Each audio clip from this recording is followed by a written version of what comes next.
Hey guys, welcome back to EduRise Empowerment Hub. I am Mr. Pesi, one of the facilitators up at EduRise.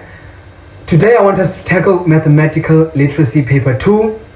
I hope nonke benibhale right to paper 1.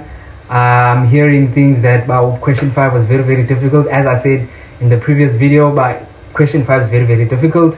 But today we're going to focus with paper 2.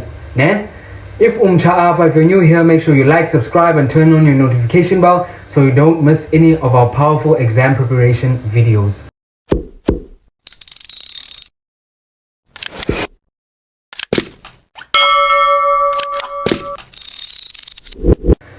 So we all know paper 1 focuses on finance, data handling, and probability, but paper 2 changes gears. Chinchama gear paper 2 in difficulty and in content, in everything. So paper 2 is all about measurements, maps and plans, conversions, and a bit more on probability, but in different contexts, obviously.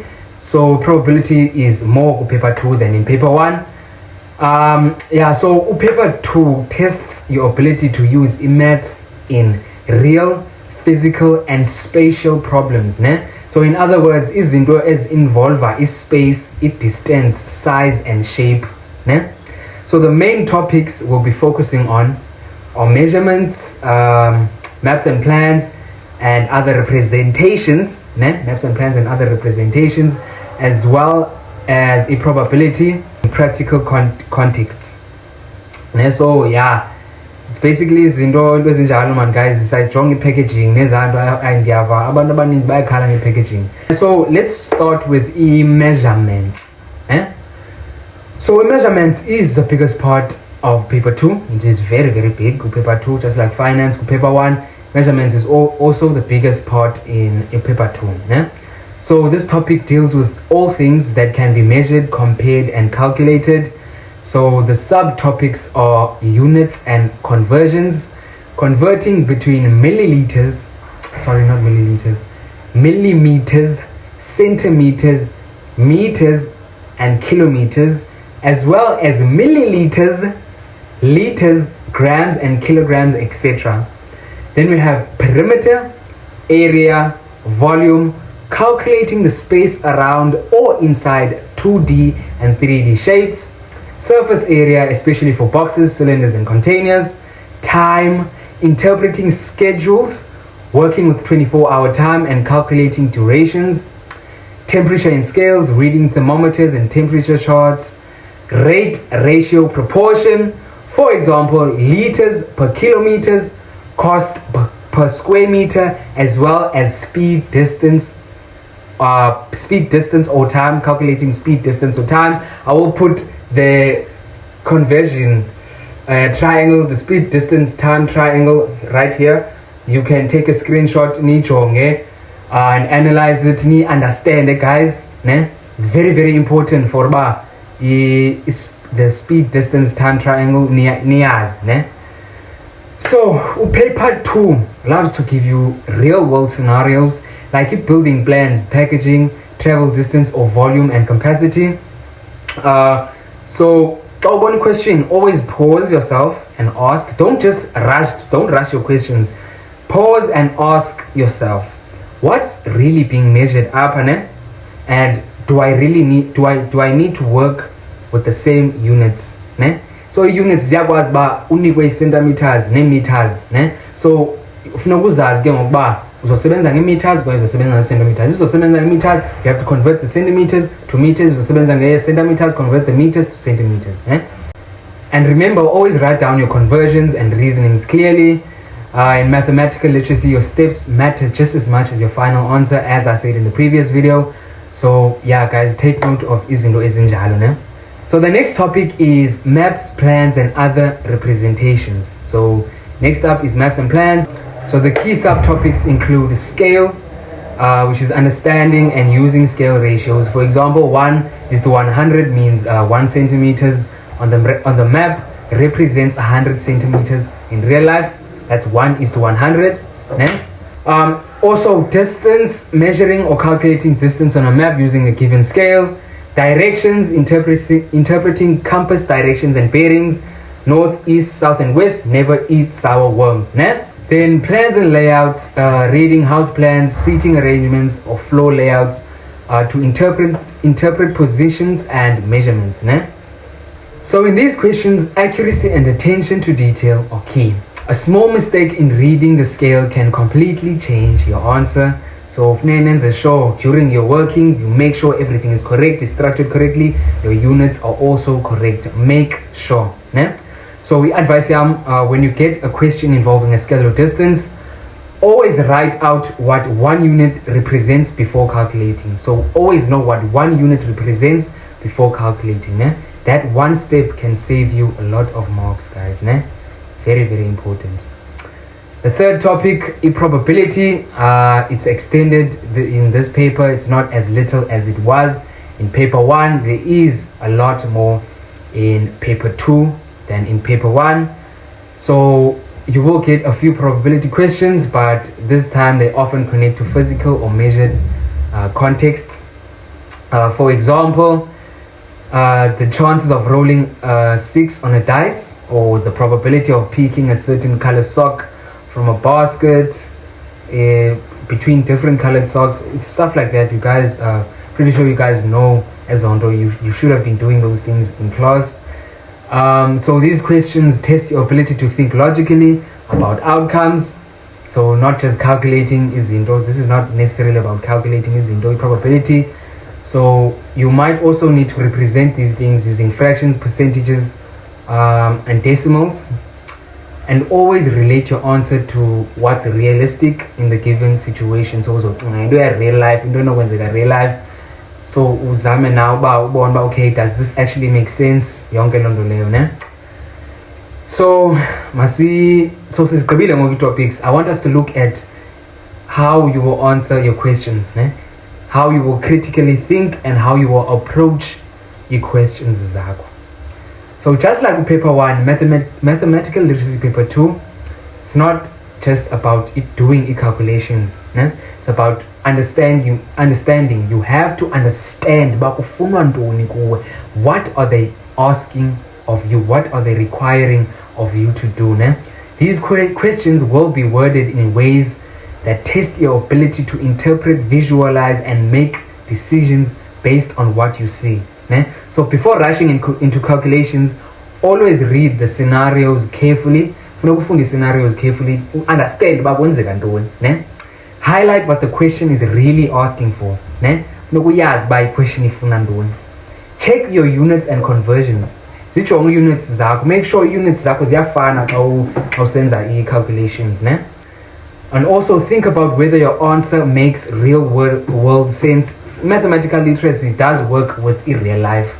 Izinto is around you in real life. Ne? So Kumbulani, this paper wants to see how you use maths and understand your environment.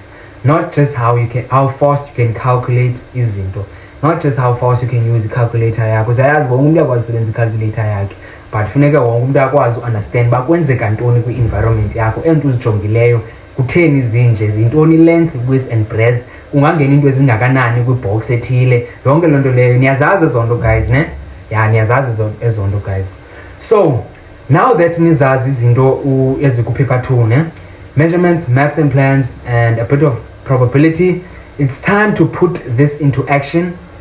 Sizawubhala ngoku, sizawujonga questions, ne? The next part of the video will be tackling some challenging exam style questions, the kind that require reasoning, visual understanding, and logical concepts. So grab your pen, calculator, and let's dive into the practical side of the paper, guys.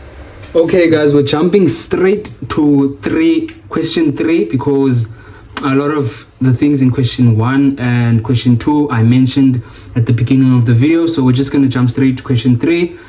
Mrs. Khomo is a grade 2 teacher at Happy Valley Primary School. She has a reading corner at the back of her classroom. Learners who wait for their transport after school usually sit there and read a book.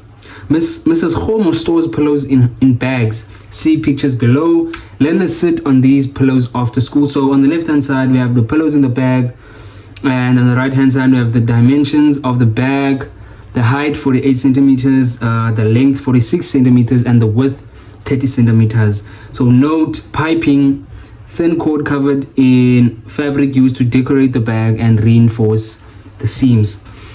Use the information above to answer the questions as follow. 3.1.1. The school day ends at 12:55. Tendani's father was late and only came to fetch him at 14:13. Determine how long Tendani sat in the reading corner. So what we have to do here is take 14:13 and subtract 12:55 from it, and that should give us 1 hour and 18 minutes. So there's not really a formula here or a method to calculate this. You literally just have to count out with your fingers out of your head to get this answer. So 3.1.2. The height of one pillow is 11 centimeters. Determine the difference between the total height of the pillows in one bag and the height of the bag. So basically they want us to determine the difference between the total height of the pillows in one bag and the height of the bag. So first we're going to take the 11 centimeters, which is the height of one pillow, and we're going to multiply it by the 4 pillows inside of the bag, which should give us 44 centimeters. And now we know the total height of the bag is 48 centimeters. 48 centimeters. So now we're going to subtract the total height of the 4 pillows that are inside the bag, and that should give us a difference of 4 centimeters. That is your final answer. 3.1.3. The piping around the bottom edge of some of the bags for the pillows needs to be replaced. The store sells the piping in half meter length, meaning 0.5 meters in 0.5 meter length, meaning 0.5 meters, 1 meter, 1.5 meters, 2 meters, and so on. Calculate the total length of piping she will have to purchase to replace the piping around the bottom edge of 4 bags. You may use the formula perimeter is equal to 2 times length plus width. Okay, so basically you're going to take that formula and substitute. Let me show you guys. So perimeter is equal to 2. You're going to substitute the length of the bag plus the width, which is 30 centimeters. And now you basically just punch this into your calculator, which should actually, you first work with the bracket like this, 76 centimeters, and then obviously you multiply 76 by 2, which should give you 152 centimeters. Now what do they want from us? So we just got the piping around the bottom edge of one bag right here. This is one bag. They want the total for 4 bags. So what do? We multiply 152 centimeters by 4, which should give us 608 centimeters. Now we will convert this to what? To meters, because we want our answer in meters, because we want to know how many half meter lengths will she need to buy, or how many meters of the piping will she need to buy. So we will divide this by 100, which should give us, so we're going to divide 608 by 100 to get the meters, which should give us an answer of 6.08 meters. Meaning, remember, the store sells the piping in half meter lengths, so we're going to round up to 6.5. So we're going to say, therefore she must buy 6.5 meters. That is your final answer. Now 3.2.1. 3.2.1. Mrs. Homo created a birthday calendar for her 2024 class to hang against the wall. She will write each learner's name and birthday on a small circular wooden tag and attach the tag to the correct month.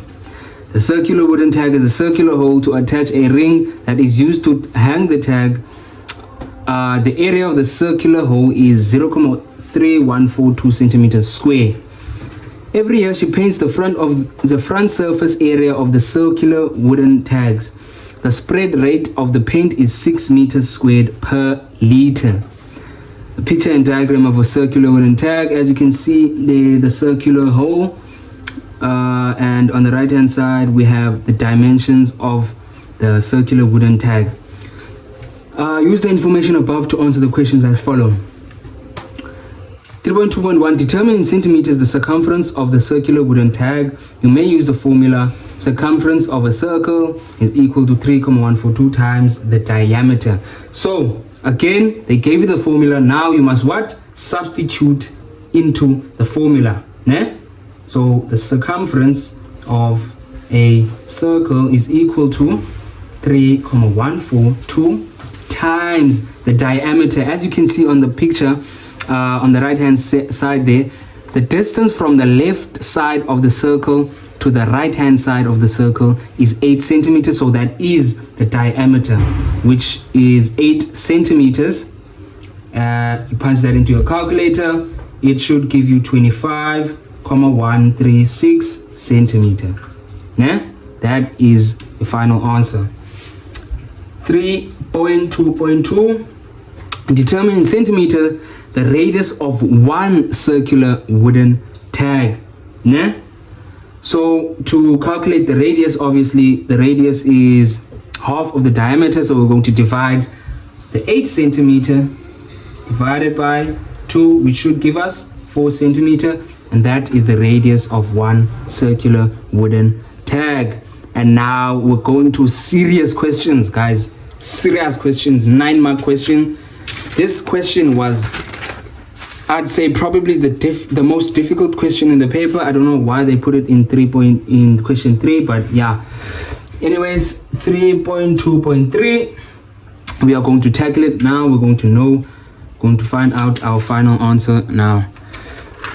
3.2.3, the hardware store sells paint in 50 milliliter, 1 liter and 5 liter and 20 liter containers.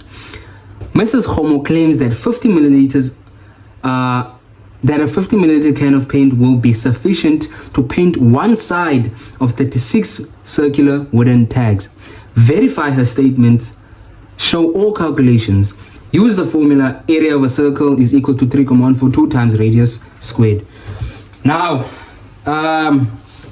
first of all, they gave us a formula. What do? You substitute into that formula. That is your first free mark. Né? So the area of the circle is 3,142 times 4 centimeters squared, which should give you 3,142 times 16, which should all in all give you 50,272. So this is 3 marks, guys. Can you believe it? That is 3 marks, 3 free marks right there. And then we have to calculate the area that needs to be painted, which means we have to subtract the circular hole. We have to subtract the area of the circular hole, because that circular hole is not going to be painted. So now we're going to take the area of the circle, 272, we minus by the area of the small circular hole that won't be painted, which should give us 49,9578 centimeters squared. Nah? Guys, excuse me, I'm going to change my marker because it seems like it's running out of ink. Nah? So now that we have the total area that needs to be painted, because you minus the circular hole, we have to work out, we have to convert our 6 meters squared per liter, the area, the spread rate of the paint, to centimeters squared and milliliters, because we want the milliliters here. We want to work with the milliliters. So we're going to say 6 meters squared per liter is equal to 6 times 100 squared, né? Which is equal to 60,000 centimeters squared per liter, and we know that 1 liter is equal to what? 1,000 milliliters. So we're going to say 60,000 centimeters squared is per 1,000 milliliters. Yes, now that is your answer right there. And then now we want to work out how many milliliters of paint are needed to paint one circular tag. So how many milliliters of paint to paint one circular tag? So we're going to take our 49,9578. We're going to divide it by our 60,000 times our 1,000 milliliters, which should give us a surface area of not surface area. Sorry guys, that will give us the amount of milliliters needed to paint one circular tag. 3263. And now we want to know how many milliliters are needed to paint 36 circular wooden tags, because we now have the amount of milliliters we need to paint one circular tag. Now to paint 36 circular wooden tags, we have to multiply this amount by 36. So we're going to say 0.83263 times the 36 circular wooden tags, which should give us a final answer of 29,97468 milliliters, and that is the amount of milliliters that are going to be needed to paint all 36 circular wooden tags. So we're going to say, therefore, 50 milliliters will be enough, which means her statement is valid. Very, very difficult questions, and it requires you to think very, very critically. So guys, questions as zinje are not rare in paper 2. They like to put questions like this. They always put that one, it's going to be a 7 to 11 mark question. Very, very difficult. So you need to score in marks in the simplest things. For example, substituting values into the formula they give you, you get marks for that. Guys, questions like this are, and also year on year they change. So I feel like you guys should just focus a paper lane. Just focus, guys, a paper lane, because they like putting questions like this in the paper. And if you can't answer the question, guys, skip it, go to the next one, come back after a while, because if you're going to focus on this question for a long time, your brain is going to, hey, guys, don't focus too much on questions like this if you can't solve them. Come back after a while. Yeah, okay, so we're going to go to 3.3.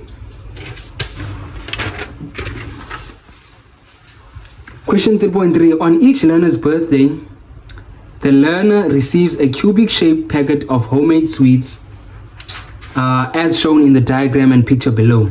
So on the left hand side we have the diagram and picture of a cube and a cubic shaped packet on the right hand side. Use the diagram above to answer the questions that follow. 3.3.1. The volume of the cubic shaped packet is 2,744 centimeters cubed. Calculate the side length of this cubic shaped packet. You may use the formula volume of a cube is equal to side times side times side. So in this case, guys, what you're going to do, we have the exponent to the power of 3, and the opposite of that is a cube root. So you're going to punch into your calculator 2,744. The cube root of 2,744 is equal to 14, and now you have the side length of the cubic shaped packet, which now you're going to substitute this 14 into the formula that they give you. So volume of a cube is 3.3.1. volume of a cube is 2,744 centimeters cubed is equal to 14 times 14 times 14. And to verify that, you're just going to say in your calculator 14 times 14 times 14, which should give you the original number. And now you know that the side length is equal to 14, so we say therefore side length is equal to 14 centimeters. Now that is your final answer. 4 marks right there. Next, 3.3.2. There are 35 different colored sweets in each packet. Table 2 below shows the number of sweets per color. Table 2, number of sweets per color. On the left hand side, color of sweets, and on the right side, number of sweets. Determine the probability as a decimal of randomly choosing a pink or yellow sweet from the packet. So what are we going to do now? We're going to add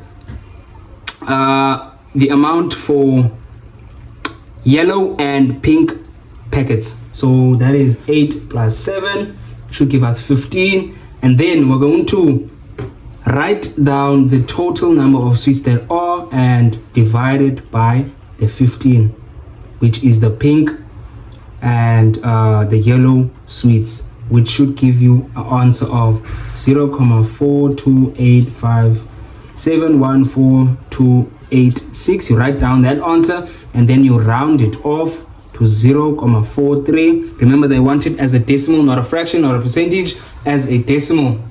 That's your final answer. Right. Question 4. Crude oil is heated in a vertical cylindrical tower to separate and extract products such as petroleum gas, gasoline, kerosene, diesel, industrial oil, and paraffin wax, which boil at different temperatures. As you can see, there is a cylindrical tower showing different products and their boiling temperature, and on the right hand side a diagram of vertical cylindrical tower. Note, extraction occurs because different liquids have different boiling points. Extraction takes place in a large vertical cylindrical tower with a diameter of 6 meters. You take note of, as a Zinto, you take note of that 6 meters. Third point, the total surface area of sections A plus C is equal to 150,816 meters squared. You take note of that. Also, I recommend you value highlight. Just highlight those notes that they give you. Use the information above to answer the question that follow. 4.1.1. Identify the crude oil product that will be third to boil. So we're going to look at the left hand side, at the cylindrical tower on the left hand side. We'll count from the top 1, 2, 3. The third one is kerosene. So you will write down kerosene, or you can even write down lamp oil. You get marks for either answers, or you can even write both of them. You're going to get the mark anyway. 4.1.2. 4.1.2. Write down the product extracted at 150 degrees Celsius. So we're going to look for 150 degrees Celsius. As we can see, it is gasoline or petrol. So you're going to write down gasoline or petrol. You're going to get marks for either. If you write both of them, you're going to get the mark anyway. Guys, don't lose these marks. These are free marks. Make sure you score. These are level 1 questions. Make sure you score in these questions. 4.1.3. Convert the boiling point of diesel to degrees Fahrenheit using the formula degrees Celsius is equal to, we get that. Now, you're going to substitute into the formula again, as I said before. So the boiling point of diesel is 300 degrees Celsius. So we're going to substitute 300 into the degrees Celsius, and then write down Fahrenheit, degrees Fahrenheit, minus 32 over 1,8. And now we're going to manipulate the formula in order for us to get degrees Fahrenheit. But you do get, I think, 2 marks. You get 1 mark for substituting into the formula. Now how we will manipulate, I'm going to say degrees Fahrenheit is equal to 1,8 times, remember we're dividing at first, now we're going to times 300 degrees Celsius plus 32. So you basically just change the signs, né? So a minus is going to turn into a plus, and a divide is going to turn into a multiplication sign. Now we punch this into your calculator, which should give you 572 degrees Fahrenheit. Né? Yeah, that is your final answer. Very, very tricky questions because most people do not know how to manipulate a formula. But I assure you guys, now that I've shown you, you're going to kill it in paper 2. 4.1.4.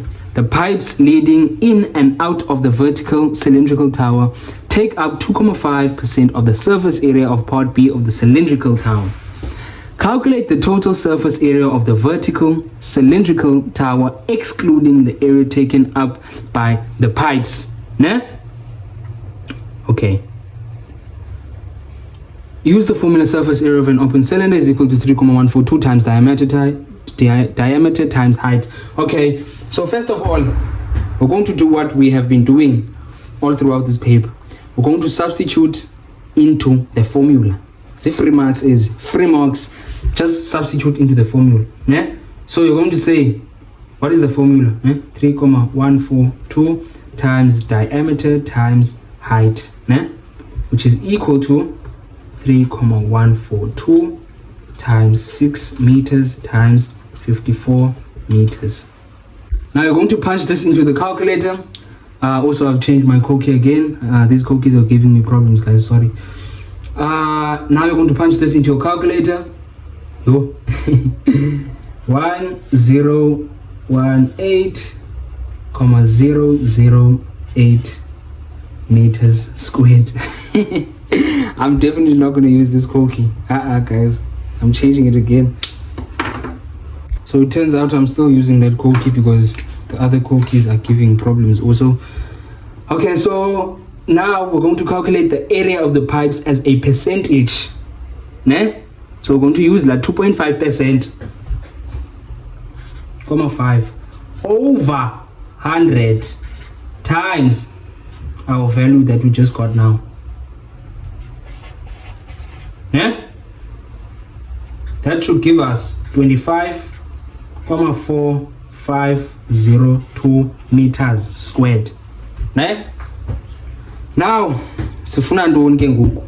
we want the total surface area. How are we going to get the total surface area? Watch this.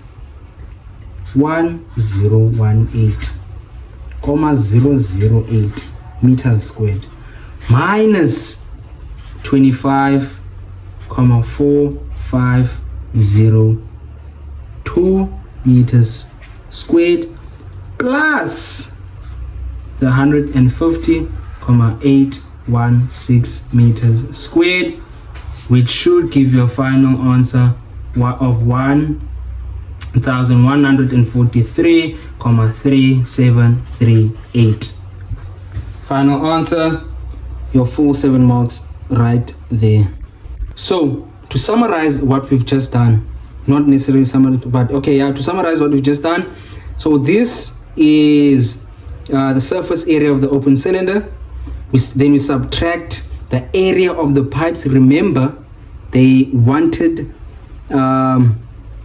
the total surface area of the vertical cylindrical tower excluding the area taken up by the pipes. So we're minusing the area taken up by the pipes. And now we're going to add the total surface area of the sections A plus C. Remember, I said you must highlight what they note in that little table there. You highlight that. Now, in order for you not to forget this value, because you will have to add it, the A and C, which is 150.816 meters squared, to give you a final answer of 1,143.378 meters squared. Your units, very, very important. This final answer would have been wrong without this unit. Okay. Question 4.2. A worker at the oil refinery intends converting her double-door garage into a bigger living room by building double brick wall to replace both of the doors. Now, we have a picture of 2 doors to be replaced, and on the right hand side, bricks on a wooden pallet. And then we have an incomplete diagram showing the pattern of how the bricks should be laid. The first 2 rows completed, and on the right hand side we have a side view of the double brick wall. Note 525 bricks per pallet at a price of 6 Rand 45 per brick. Bricks are sold per pallet. You note ezonto. Note those things, highlight them so you don't forget them when you in your calculations. Half bricks are thrown away, not reused. Use the information above to answer the questions that follow. 4.2.1. Determine the total number of pallets of bricks needed to replace both garage doors. 5 marks in Japan. Alright, so what must we do now? First of all, we have to look for the number of bricks used in one row. As you can see, we have to count. Now, when counting those bricks in the first row, remember, this is a double brick wall. So meaning there's bricks on the other side. But the first brick, there's only 1 brick on the first side because it's facing frontward, so it's only 1 brick. But the bricks next to it, there's 2 bricks because there's another brick, a brick behind la brick. So you count from the left hand side 1, 2, 3, 4, 5, 6, 7, 8, 9, 10, and then you add another 9 because you're going to exclude that 1 brick because it's only 1 brick. Now you're going to add another 9 because there are other bricks on the other side. Don't forget the bricks on the other side, guys. There's bricks on the other side. That should give you a total answer of 4.2.1 of 19 bricks. 2 marks, Elend. This is already 2 marks for you identifying that there's other bricks on the other side of that first row. Now we're going to calculate the number of bricks needed for 1 garage door, which will be 19 times 20, which is equal to 308. It's the number of bricks for 1 garage door. And now remember, go replace our 2 garage doors up, so you're going to multiply this number by 2. 308 times 2 should give you 760. Now remember, bricks are sold at 525 bricks per pallet, meaning 1 pallet won't be enough, which means that 2 pallets have to be bought because 1 won't be enough. So you conclude by saying, therefore, 2 pallets of bricks will be needed. Because 1 won't be enough. Because 1 only has 525 bricks, and now 760 bricks are needed. 5 marks right there, guys. These questions require you to critically think. When I say the beginning of the video, you have to critically think, I mean you have to critically think. These questions, it's always 5 marks, 4 marks, 9 marks, 10 marks. So you have to critically think for the paper 2. Make sure you breathe in and out. If you don't understand what's going on, you breathe in and out. Make sure you have oxygen going into your brain. 4.2.2. The opening of a garage door has dimensions of 2.13 meters times 3 meters. Other costs to build the double brick wall. Material other than bricks cost 2,000. Highlight 2,000. Labor is 500 per square meter. Highlight 500 per square meter. Good. The owner states that the total cost to replace both garage doors with walls will be 15,200 rands. Verify her statement by means of calculations. You may use the formula area is equal to length times width. Okay guys, remember what we have been doing all along up as a formula since I'm substitute, but in this case she substitute for the area of 2 garage doors, which means using the area is equal to 2, meaning because sebenza garage doors up as 2 times 2,13, which is the length times 3 meters, which is the width, which should give you 12,78 meters squared. Guys, remember, answer area. When you get an answer for area, it's always squared. You always say squared when you've just multiplied two a length and a width. You've just gotten the area, meaning don't forget last squared, guys. Please don't forget last squared. If you forget that squared, the answer is wrong. So don't forget that squared, guys. I'm emphasizing these things because this is where a lot of people lose marks. Yeah, bro. So guys, please don't forget this. Now we're going to calculate the cost of the bricks, which because we need 2 pallets of bricks. 2 pallets of bricks. Remember, rates are 525 rand, 6 rand, 45. 525 rand. 525 bricks in 1 pellet times 6 rand 45. Which should give you a total cost of 6,772 rand, 50. Okay, so now that we have these costs, now we're going to add all of the other costs in order to get the total cost. So we're going to say 2,000, which is the materials other than bricks, 2,000 plus our 6,390, our labor cost plus 6,772, the one that we just got now, which all in all equate to 15,162,50. Now remember, this is still a statement. Say owner. What was the owner's statement? The owner's statement was that the total cost to replace both garage doors with walls would be 15,200. And what value do we have now? We have 15,162. Now, just because 15,162 is close to 15,200 doesn't mean that it was right. She was wrong, meaning her statement is invalid because it's not 15,200. It's 15,162,50. So we're going to say, therefore, her statement is invalid. A statement is invalid. Yeah.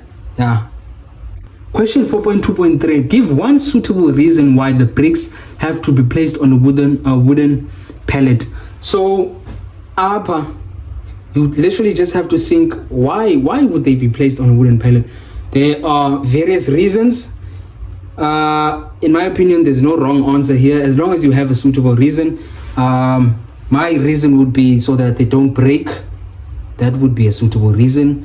Another reason why, for a forklift, forklift. So yeah, just give a suitable reason, and yeah, of man 2 marks.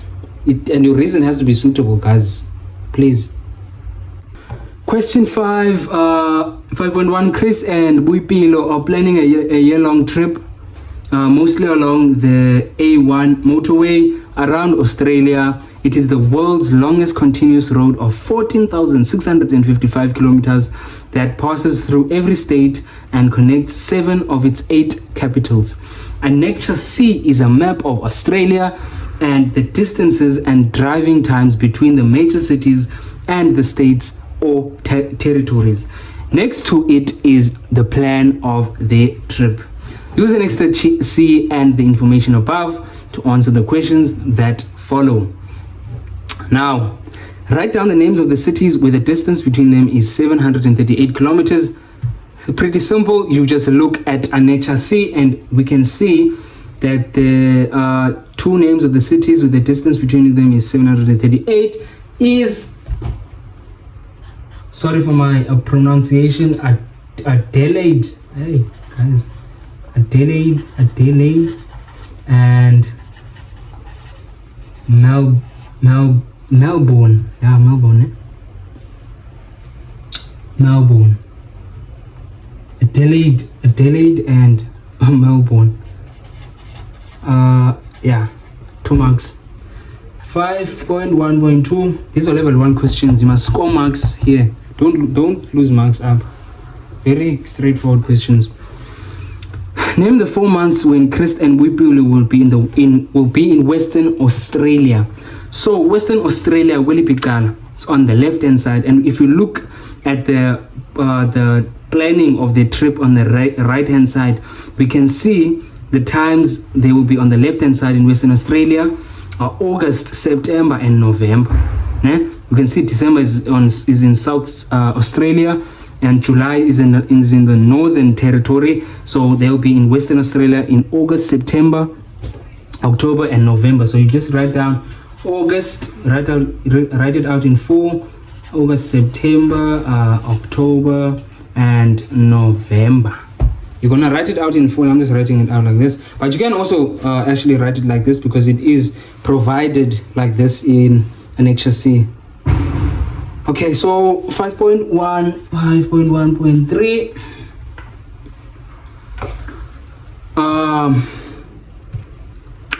Determine the distance from Perth to Adelaide. Perth to Adelaide. Yeah. Determine the distance from Perth to Adelaide. So basically what you have to do is take the total distance of the A1 motorway, the total distance of the A1 motorway around Australia, which is 14,655.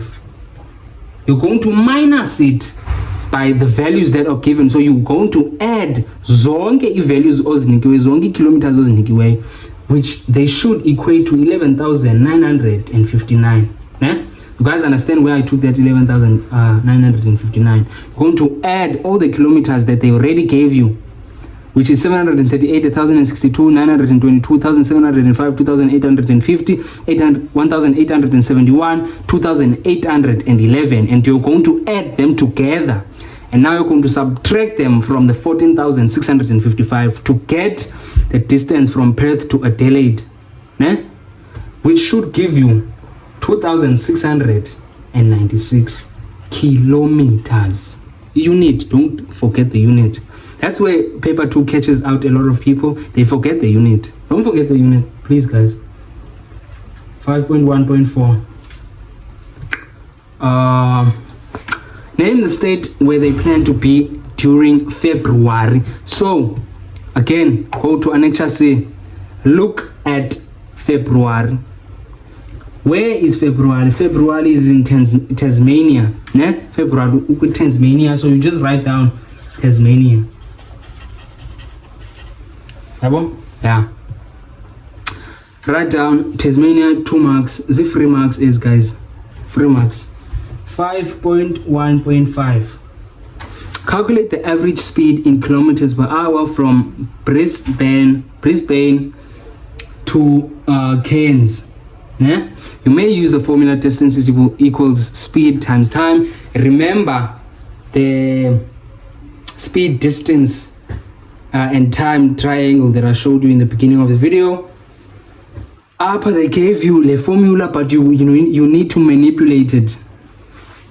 So remember the speed, distance, time triangle is distance, speed times time. So time upper, distance divided by speed to get the time, distance divided by time to get the speed.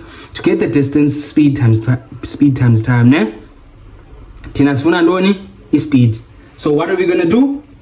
We're going to say speed is equal to 1,705.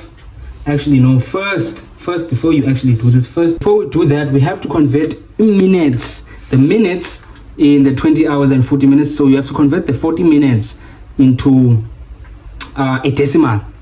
So how do you do that? You take the 40 minutes. I hope you guys can see.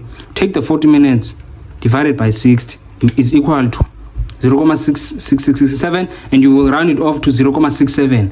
That will be your 40 minutes. That is your decimal. So basically 20 hours and 40 minutes is also equal to 20.67 hours. Ne? Or 67 it's 20.67 hours.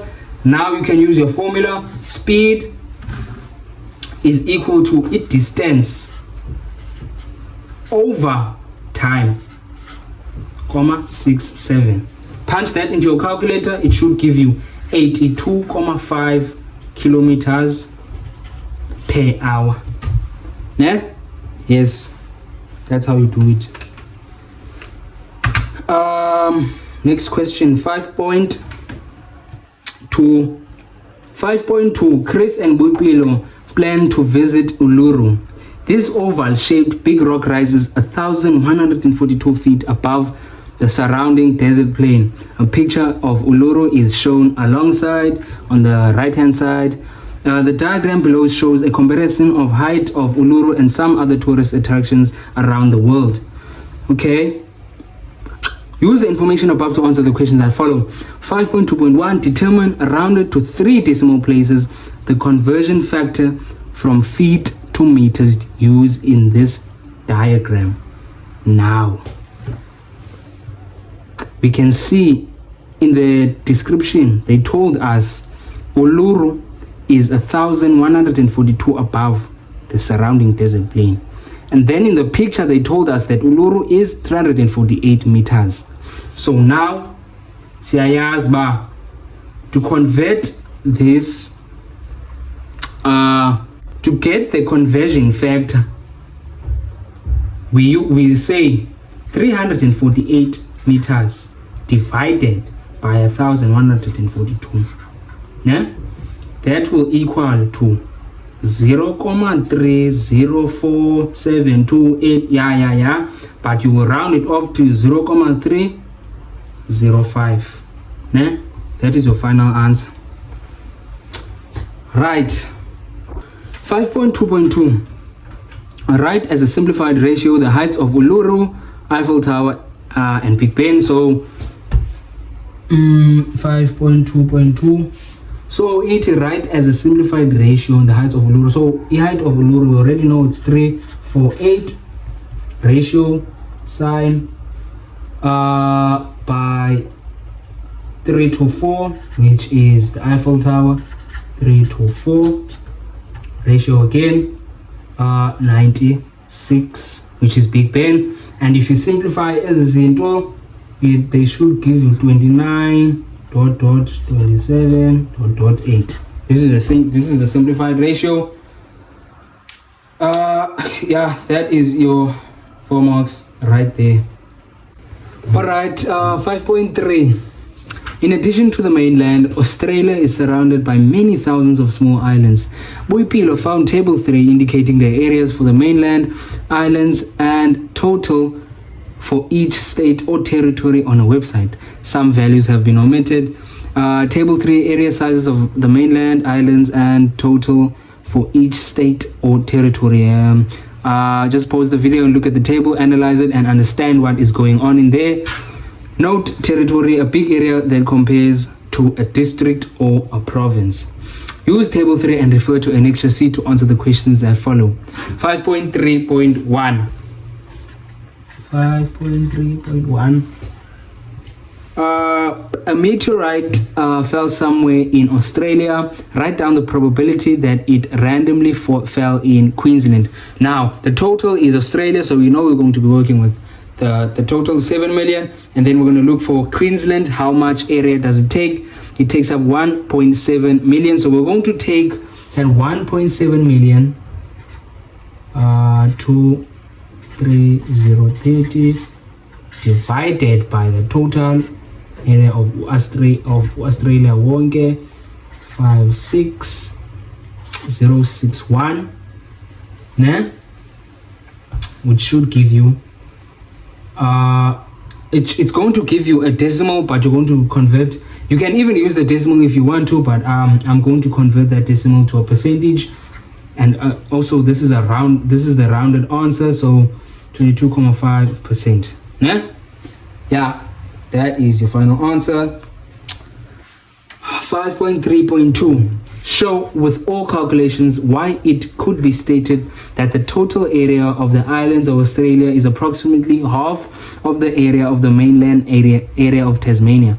So okay, so the total area of the islands of Australia is 32,159. So half of Tasmania should be around that amount. So 5.3.2, we're going to take the total area of Tasmania, which is 64,519, and we're going to divide it by 2 or times it by a half. Same thing, divided by 2 and times a half is the same thing, which should give us 32,259.5 kilometers squared. Now, is that number approximately the same as the size of the islands? Yes, the size of the islands is 32,159 kilometers squared. So it is approximately, they did say approximately, so it is approximately the same. 5.3.3. The Australian Capital Territory has a population of 454,499. A. Determine, rounded to the nearest whole number, the population density of the Australian Capital Territory as people per square kilometer. So what does this tell us? We were told that the population is 454,499. So that is the people. Now, we're also going to work with what? The Australian Capital Territory. So what do we do now? We're going to take the Australian Capital Territory, divide it. No, we're not going to take the capital and divide.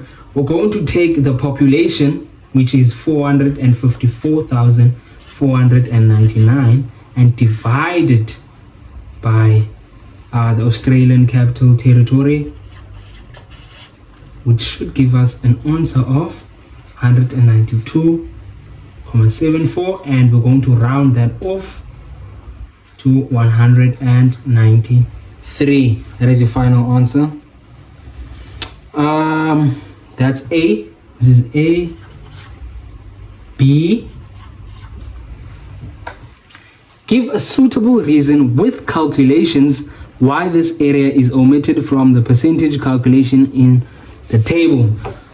So in order for us to know this, we have to first calculate what the percentage is so that we can give a suitable reason on why it is 0%. So to calculate the percentage, 2,358 divided by the total area of Australia, which is 7,656,061.